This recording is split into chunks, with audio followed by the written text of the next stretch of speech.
মঙ্গলবার মধ্যরাতে বরিশাল বিশ্ববিদ্যালয় ও বিএম কলেজের শিক্ষার্থীদের মধ্যে দফায় দফায় সংঘর্ষ, ধাওয়া পাল্টা ধাওয়া হয়। রাত 12টা থেকে ভোররাত 4টা পর্যন্ত চলে সংঘর্ষ।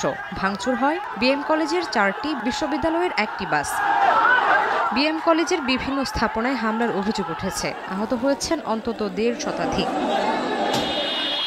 স্থানীয়রা জানান, শহরের ব্যাপটিস্ট মিশন রোডে বিরোধপূর্ণ জমির সমাধান করা নিয়ে ঘটনার সূত্রপাত। সেখানে বসবাস করতেন বরিশাল বিশ্ববিদ্যালয়ের এক ছাত্রী ও তার পরিবার। সোমবার রাত 10টার দিকে সেই জমিতে বিএম কলেজের কিছু শিক্ষার্থী গেলে প্রথমে কথা কাটাকাটি, পরে সমন্বয়ক মোস্তাফিজুর রহমানকে মারধরের অভিযোগ ওঠে বরিশাল বিশ্ববিদ্যালয়ের কিছু শিক্ষার্থীদের বিরুদ্ধে।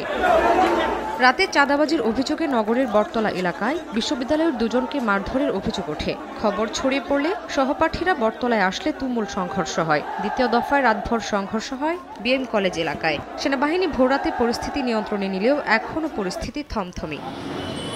এ ঘটনায় কোতোয়ালি মডেল থানায় গেলেও পুলিশের বক্তব্য পাওয়া যায়নি। সময় সংবাদ, বরিশাল।